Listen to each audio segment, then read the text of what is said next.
दोस्तों, target with PS Parihar channel में आपका स्वागत है। आज की इस वीडियो में 3 प्रमुख सूचना है। पहली सूचना है सहायक लेखाकार लेखा परीक्षक भर्ती की, अर्ता की, और दूसरी सूचना है प्राथमिक शिक्षक भर्ती की, और तीसरी सूचना बीएड फॉर पीआरटी की। तो वीडियो जल्दी से लाइक कर दें, शेयर कर दें, और जिन छात्रों ने चैनल को अभी भी सब्सक्राइब न किया हो तो जल्दी से सब्सक्राइब कर लें, ताकि आप लोगों को इसी प्रकार की ऑथेंटिक अपडेट सबसे पहले मिलती रहे। चलिए शुरू करते हैं। बात कर लेते हैं सबसे पहले सहायक लेखाकार लेखा परीक्षक भर्ती की। कल आप लोगों ने देखा होगा कि 1828 पदों पर इस भर्ती का विज्ञापन जारी हो गया, और इस भर्ती में को लेकर के मैंने कल वीडियो भी बनाया था। बहुत सारे विद्यार्थियों को इस भर्ती में कंफ्यूजन हो गया अर्ता को लेकर के। कल जब मैंने इसका वीडियो बनाया था उसमें इसकी अनिवार्य अर्ता के बारे में आप लोगों को जानकारी दी थी, क्योंकि इस भर्ती में अर्ता को लेकर के पहले भी विवाद हो चुके हैं। और ऐसा यही भर्ती नहीं है, ज्यादातर ऐसी वो भर्तियां जिसमें ओ लेवल मांगा गया है या जिसमें बीकॉम मांगा गया है, उन भर्तियों में समकक्ष का मामला आ ही जाता है और उसमें समस्या खड़ी हो जाती है। इसलिए स्पष्टीकरण आवश्यक है। मैं आपको बता दूं कि इसमें आज कोई ज्यादा कंफ्यूजन नहीं है। मैंने कल के वीडियो में आप लोगों से ये कहा था, एक ये अर्ता होनी चाहिए और प्लस ये अर्ता होनी चाहिए। दोनों अर्ताएं इसमें अनिवार्य हैं विद्यार्थियों को। और यहाँ पर जो अकाउंटेंसी में स्नातकोत्तर डिप्लोमा है, इसको लेकर के विद्यार्थियों को कंफ्यूजन हो गया कि जो विद्यार्थी बीकॉम है और प्लस ये है तो उन विद्यार्थियों को इसकी आवश्यकता नहीं पड़ेगी ओ लेवल की। तो ऐसा बिल्कुल भी नहीं है, और इसमें ओ लेवल के समकक्ष भी नहीं लिखा है। ये बात आप लोग याद रखिएगा। पिछली बार भी जब इस वैकेंसी का नोटिफिकेशन जारी हुआ था तो ये मामला कोर्ट में भी गया था, और विभाग का ये कहना है कि हम केवल और केवल ओ लेवल लेंगे। हालांकि वो बात अलग है कि इसमें ऐसा नहीं लिखा है कि नाइलिट या डोइक, लेकिन इसमें ओ लेवल लिखा है और समकक्ष इसमें नहीं लिखा है। तो आप लोगों के पास ओ लेवल होना ही चाहिए। अगर आपके पास ओ लेवल की डिग्री नहीं है या डिप्लोमा नहीं है, डिग्री नहीं होती है, डिप्लोमा होता है ओ लेवल का, तो ओ लेवल का डिप्लोमा अगर आप लोगों के पास नहीं है तो आप लोग आवेदन ना करें। आपका अभ्यर्थन निरस्त होगा, आपको मौका नहीं मिलेगा। तो आप लोगों को फिलहाल बीकॉम होना चाहिए और ओ लेवल में डिप्लोमा होना चाहिए। और और रही बात स्नातकोत्तर डिप्लोमा की, अकाउंटेंसी में स्नातकोत्तर का डिप्लोमा पीजीडीसीए नहीं होता है, और ये एक अलग डिप्लोमा होता है। और इसको बीकॉम के समकक्ष रखा गया, ओ लेवल के समकक्ष नहीं रखा गया है। याद रखिएगा, ये जो लिखा है इस अकाउंटेंसी में स्नातकोत्तर में डिप्लोमा, ये केवल पहले इसके समकक्ष की बात की गई है। अथवा यहाँ पर देखिए लिखा, भारत में विधि द्वारा स्थापित विश्वविद्यालय से कॉमर्स में स्नातक की उपाधि अथवा सरकार द्वारा मान्यता प्राप्त विश्वविद्यालय अथवा संस्थान से अकाउंटेंसी में स्नातकोत्तर में डिप्लोमा। तो ये चीजें तो आपके पास होनी ही चाहिए। यानी कि बीकॉम ये तो ज्यादातर नहीं होता है, या तो आपने बीकॉम किया हो और प्लस आपने ओ लेवल भी किया, तो चीजें क्लियर हो गई।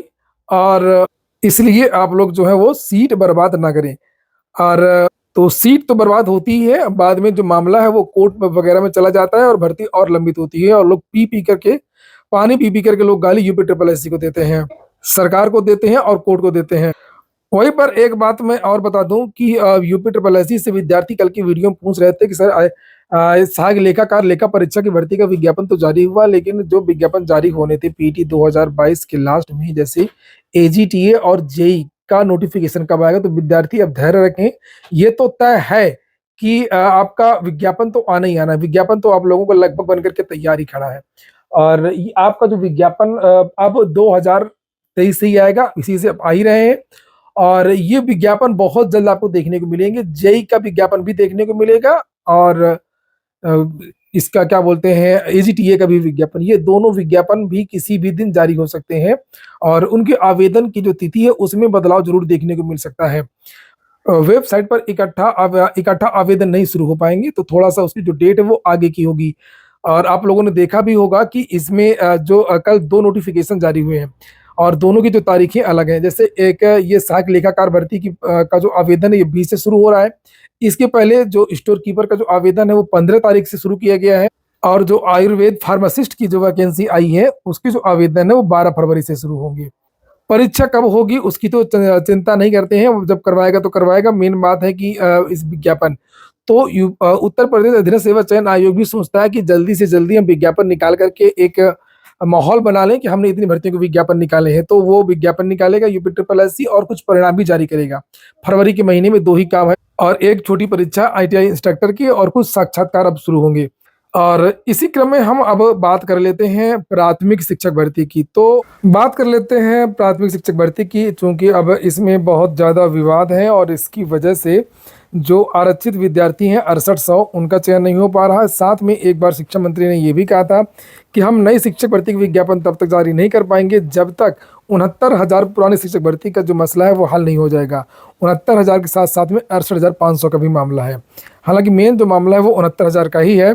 69,000 शिक्षक भर्ती में ओबीसी, एससी, एसटी के विद्यार्थियों ने आरक्षण का आरोप लगाया था। उसके बाद में मुख्यमंत्री ने 6800 की सूची जारी की थी ओबीसी, एससी के विद्यार्थियों की, और उसके बाद में मामला कोर्ट चला गया और विद्यार्थियों का कहना था कि नहीं, हमको 19,000 सीटें चाहिए। और उसके बाद में सिंगल बेंच का आदेश आ गया और आदेश ने कहा कि ये सूची रद्द है, और इसके बाद ये विद्यार्थी लगातार धरना प्रदर्शन कर रहे हैं। विचाराधीन है और हम सब पूरी तरह से प्रयास कर रहे हैं कि हर एक व्यक्ति को समन्वय, आपस में दोनों पक्षों के, पीड़ित पक्ष के साथ में समन्वय बनाते हुए जो समाधान निकाला जा सकता है उस समाधान को निकाला जाए। जिस 6800 की सूची के बारे में माननीय सदस्य अभी बात कर रहे थे, उस सूची के बारे में भी बताना चाहता हूं कि सरकार के द्वारा ही स्वयं ये 6800 की सूची निकाली गई थी और इस सूची को कोर्ट में माननीय न्यायालय के द्वारा इसको मान्य नहीं किया गया और वर्तमान में इसी जो कोर्ट का निर्देश है कि 6800 की सूची को जो मान्य नहीं किया गया है उसके खिलाफ कोर्ट में अभी इस केस पे सुनवाई चल रही है। पिछले दिनों भी इस केस पे तारीख लगनी थी, वो कुछ अपरिहार्य कारणों के वजह से कोर्ट में ये केस टेकअप नहीं किया जा सका। लेकिन आने वाले वर्तमान समय में मुझे लगता है कि हम सब लोग प्रयास कर रहे हैं और माननीय सदस्य भी जिस तरह से बता रहे थे कि कोर्ट से बाहर भी जो भी प्रतिनिधि लोग हैं पीड़ित पक्ष के, उन सभी लोगों को हम सब लोग पूरा उनको सुनने का अवसर दिया जाता है। और मैं स्वयं भी अपने कार्यालय में सभी लोगों को बुला करके हमारे विभाग के सभी अधिकारियों के साथ में और जो भी पीड़ित पक्ष के लोग हैं उनकी पूरी बात को हम सब लोग कई बार बैठ करके सुन चुके हैं। जो जो केस में अपडेट आता जा रहा है उस अपडेट को हम सब लोग समय समय पे हर एक व्यक्ति को, मुझे लगता है कि इस बारे में शायद माननीय सदस्य को जानकारी नहीं होगी कि जो भी पीड़ित पक्ष हैं उन सभी पीड़ित पक्ष के लोगों को मैं स्वयं अपने कार्यालय में। तो यहाँ पर देखा आपने कि जो शिक्षा मंत्री ने ये बयान दिया है कि हमने सभी की बात सुनी है और इस पर हम जल्द से जल्द निर्णय लेंगे जैसे कोर्ट का ऑर्डर आता है। लेकिन सोचने वाली बात यह है कि जो सिंगल बेंच ने कहा था सरकार वो भी नहीं मान रही है। सिंगल बेंच ने पूरी सूची निरस्त करने की बात की थी और नए सिरे से सूची जारी नहीं करने की बात की थी, तो सरकार ने वो भी नहीं किया। और जो 6800 की जो सूची है उस पर भी कोई निर्णय नहीं लिया। और इसको लेकर के कल विधान परिषद में जबरदस्त बहस हुई, जिसे आप लोग यहाँ पर देख भी सकते हैं। कोर्ट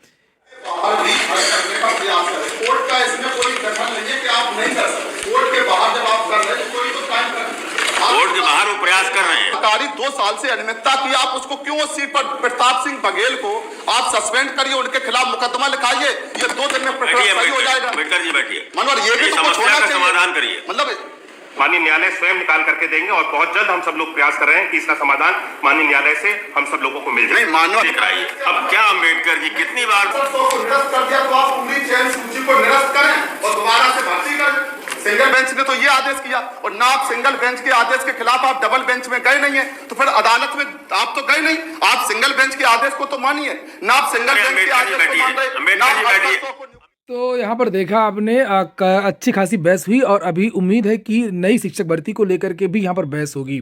अगली सूचना है आज के ट्विटर अभियान की। यहाँ पर देख सकते हैं बीएड एलिजिबिलिटी फॉर पीआरटी को लेकर के विद्यार्थी लगातार ट्वीट कर रहे हैं। आज सुबह से बहुत सारे विद्यार्थियों ने ट्वीट किया है। ये देखिए ये विद्यार्थी यहाँ पर ये अभियान कर रहे हैं और बहुत सारे लोगों को टैग भी कर रहे हैं। ये देखिए बीएड एलिजिबल फॉर पीआरटी। तो ठीक है दोस्तों, फिर ये हो गया आज का वीडियो आपको अच्छा लगा हो, आपके काम का हो तो वीडियो को लाइक कर दें। जिन छात्रों ने चैनल को सब्सक्राइब न किया हो सब्सक्राइब कर लें। पूरा वीडियो सुनने के लिए बहुत बहुत धन्यवाद।